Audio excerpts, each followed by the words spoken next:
SITയുടെ അന്വേഷണം അതിഗംഭീരമാണ് എന്നാണ് സർക്കാരിനെ അനുകൂലിക്കുന്നവരൊക്കെ പറഞ്ഞുകൊണ്ടിരുന്നത്. ഇതുവരെ SITക്ക് ഒരു കുറ്റപത്രം കൊടുക്കാൻ കഴിഞ്ഞിട്ടില്ല, തൊണ്ടി കണ്ടെത്താൻ കഴിഞ്ഞിട്ടില്ല.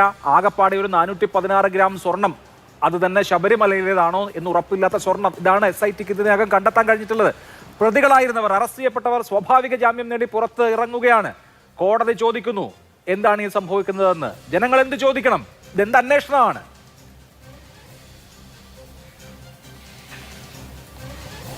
നോക്കൂ, ഈ അന്വേഷണത്തിൻ്റെ ഏതെങ്കിലും ഒരു ഘട്ടത്തിൽ അന്വേഷണവുമായി ബന്ധപ്പെട്ട് ജാമ്യ ഹർജി കേൾക്കുന്നുണ്ടോ? കേൾക്കാം. പറഞ്ഞോളൂ സുരേഷ് കുമാർ, പറഞ്ഞോളൂ.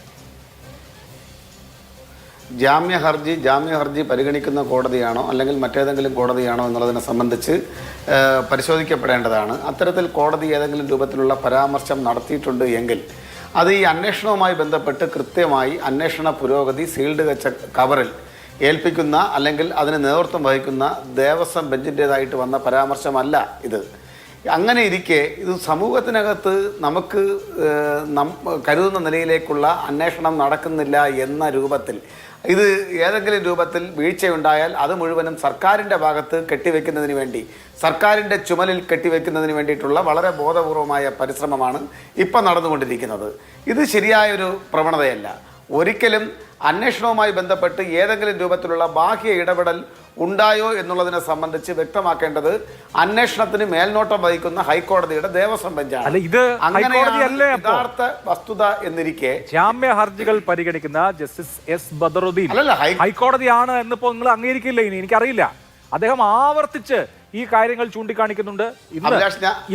ഇന്ന് പങ്കജ് ഭണ്ഡാരിയുടെ വിടുതൽ FIR കോഷ് ചെയ്യണം എന്നാവശ്യപ്പെടുന്ന ഹർജിയിൽ അദ്ദേഹം വളരെ ഷാർപ്പായിട്ടുള്ള ചില കാര്യങ്ങളാണ് പറയുന്നത്.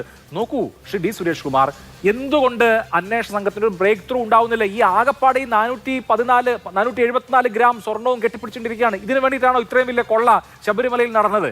എവിടേക്ക് പോയി ഈ സ്വർണം? എന്ത് ചെയ്തു? ആരൊക്കെയാണ്? കണ്ടെത്താൻ കഴിഞ്ഞിട്ടുണ്ടോ? അഭിലാഷ്, ഞാനൊന്ന് പറയട്ടെ, ഇടയ്ക്ക് കയറി ശല്യപ്പെടുത്തരുത്. ഒരു കാര്യം, ഹൈക്കോടതിയുടെ ദേവസ്വം ബെഞ്ചാണ് ഈ അന്വേഷണത്തിന് മേൽനോട്ടം വഹിക്കുന്നത്. പല ഘട്ടങ്ങളിലും ഈ അന്വേഷണ സംഘത്തെ എക്സ്പാൻഡ് ചെയ്തതടക്കം ഹൈക്കോടതിയുടെ ദേവസ്വം ബെഞ്ചിൻ്റെ മേൽനോട്ടത്തിലാണ്. സ്വാഭാവികമായും വിവിധ ഘട്ടങ്ങളിൽ ഈ അന്വേഷണത്തിൻ്റെ പുരോഗതി അത് സീൽഡ് കവറിൽ കൃത്യമായി ദേവസ്വം ബെഞ്ചിനെ അറിയിച്ചിട്ടുണ്ട്.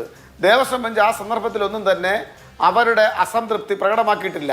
അന്വേഷണം വളരെ കൃത്യതയോടുകൂടി മുന്നോട്ട് പോകുന്നു എന്ന പരാമർശമാണ് ഈ അന്വേഷണത്തിന് മേൽനോട്ടം വഹിക്കുന്ന ഹൈക്കോടതിയുടെ ദേവസ്വം ബെഞ്ച് നടത്തിയിട്ടുള്ളത്. വസ്തുത അതാണെന്നിരിക്കെ ജാമ്യ ഹർജി പരിഗണിക്കുന്ന സന്ദർഭത്തിൽ ഏതെങ്കിലും കാരണവശാൽ കുറ്റപത്രം സമർപ്പിക്കുന്നതിനുണ്ടാകുന്ന ലാഗ് അതൊരു പക്ഷേ കോടതിക്ക് പരാമർശ വിധേയമായിരിക്കാം. അതെന്തുകൊണ്ടാണ് ഉണ്ടാകുന്നത്? ഇവിടെ ബഹുമാനപ്പെട്ട കേരളത്തിൻ്റെ പ്രതിപക്ഷ നേതാവായിട്ടുള്ള ശ്രീ VD സതീശനടക്കമുള്ള ആളുകൾ ആവർത്തിച്ച് പറഞ്ഞുകൊണ്ടിരിക്കുന്ന ഒരു കാര്യമുണ്ട്. അന്വേഷണം ഇതുവരെ മതി, ഇനി അപ്പുറത്തോട്ട് 1 ഇഞ്ച് അന്വേഷണം മുന്നോട്ട് പോകണ്ട. ഞാൻ ചോദിക്കട്ടെ, ഈ അന്വേഷണവുമായി ബന്ധപ്പെട്ട് തുടങ്ങിയപ്പോഴാണ് പുതിയ വസ്തുതകൾ പുറത്തു വരുന്നത്. സ്വാഭാവികമായും സ്പെഷ്യൽ ഇൻവെസ്റ്റിഗേഷൻ ടീമിൻ്റെ മുമ്പേ കടമ്പകൾ ഒന്നൊന്നായി മുന്നോട്ട് വരികയാണ്. അതിനകത്ത് നമ്മൾ ആദ്യം കണ്ട കാഴ്ചയല്ല പിന്നീട് കാണുന്നത്. വാജീവാഹനം അടക്കമുള്ള കാര്യങ്ങൾ തന്ത്രി ഇതിനകത്ത് പ്രധാന റോളിലേക്ക് ശ്രീ D സുരേഷ് കുമാർ, നോക്കൂ, ഇവിടെ ആദ്യത്തെ വിഷയം എന്താണ്? ദ്വാരപാലക ശില്പത്തെ പൊതിഞ്ഞിരുന്ന പാളികൾ അത് അറ്റകുറ്റപ്പണിക്ക് കൊണ്ടുപോകുന്നു എന്ന വ്യാജേന അടിച്ചെടുത്തതാണ് ആദ്യത്തെ വിഷയം. അത് അന്വേഷിച്ച് വന്നപ്പോഴാണ് കട്ടിളപ്പാളിയുടെ വിഷയം വന്നത്. നോക്കൂ, ഇപ്പോൾ 2017 നടന്ന കൊടിമരം വാജിവാഹനം, ഇങ്ങനെ 100,000 കാര്യങ്ങളിലേക്ക് അന്വേഷണ സംഘം ഇങ്ങനെ പരത്തി കൊണ്ടുപോകുന്നുണ്ട്. ആദ്യം ആരോപണ വിധേയമായ, ആദ്യം മുമ്പിൽ വന്ന വിഷയമുണ്ടല്ലോ, അതിനൊരു കൺക്ലൂഷൻ വേണ്ടേ? ഇത് ആരെവിടേക്കാണ് കൊണ്ടുപോയത്?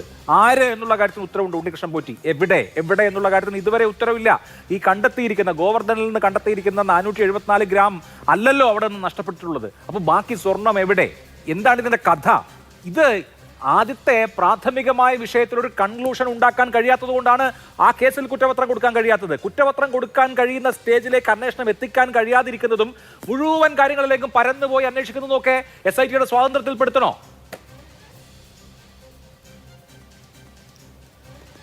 അഭിലാഷ്, ഈ അന്വേഷണത്തിന് പരിധി നിശ്ചയിക്കാൻ ഈ ചർച്ചയിൽ പാനലിസ്റ്റായി പങ്കെടുക്കുന്ന എനിക്കോ ഈ ചർച്ച നിയന്ത്രിക്കുന്ന ആങ്കറായ താങ്കൾക്കോ കേരളത്തിൽ ഒരാൾക്കും ഈ ശബരിമലയുമായി ബന്ധപ്പെട്ട് ഈ ഡിസ്കഷനിൽ പങ്കെടുക്കുന്ന ഒരാൾക്കും അതിനുള്ള അധികാരമോ അവകാശമോ ഇല്ല. വസ്തുത അതാണെന്നിരിക്കെ അന്വേഷണത്തിന് പരിധി എന്തിനാണ് നമ്മൾ നിശ്ചയിക്കുന്നത്? അന്വേഷണം ഓരോ ഘട്ടത്തിൽ ഇവിടെ പരത്തി ഈ അന്വേഷണം പോകരുത് എന്ന് അഭിലാഷിന് പറയാനും കഴിയില്ല, എനിക്ക് പറയാനും കഴിയില്ല.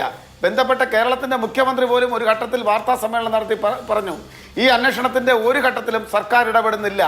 അത് അനുകൂലമായും പ്രതികൂലമായും അല്ലെങ്കിൽ വേറെ ഏതെങ്കിലും തരത്തിൽ പോലും ഈ അന്വേഷണത്തിന് കൃത്യമായി മേൽനോട്ടം വഹിക്കുന്നത് ബഹുമാനപ്പെട്ട ഹൈക്കോടതിയുടെ ദേവസ്വം ബെഞ്ചാണ്.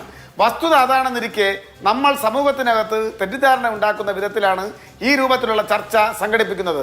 ജാമ്യ ഹർജി പരിഗണിക്കുന്ന സമയത്ത് ബഹുമാനപ്പെട്ട കോടതി ആ രൂപത്തിലൊരു പരാമർശം നടത്തിയിട്ടുണ്ടാവാം. കുറ്റപത്രം സമർപ്പിക്കുന്നതിൽ വൈകൽ ഉണ്ടാകുന്നു എന്നുള്ളത് കോടതിയുടെ ഒരു മേൽനോട്ടത്തിനകത്ത് ഒരു പരാമർശമായി അത് സൂചിപ്പിച്ചിരിക്കാം. പക്ഷേ വസ്തുത ആർക്കാ അറിയാവുന്നത്? വസ്തുത ഈ അന്വേഷണത്തിന് മേൽനോട്ടം വഹിക്കുന്ന ഹൈക്കോടതിയുടെ ദേവസ്വം ബെഞ്ചിനെ അറിയാവൂ. കാരണം ഒരു വരി കമ്മ്യൂണിക്കേഷൻ അന്വേഷണ ഉദ്യോഗസ്ഥരും SIT-യും കമ്മ്യൂണിക്കേഷൻ ആരൊക്കെ തമ്മിലാണ്? സ്പെഷ്യൽ ഇൻവെസ്റ്റിഗേഷൻ ടീമും ഹൈക്കോടതിയുടെ ദേവസ്വം ബെഞ്ചും തമ്മിലാണ്. അവിടെയാണ് സുഗമമായ സുതാര്യമായ കമ്മ്യൂണിക്കേഷൻ, നമുക്കറിയാത്ത കമ്മ്യൂണിക്കേഷൻ നടന്നുകൊണ്ടിരിക്കുന്നത്.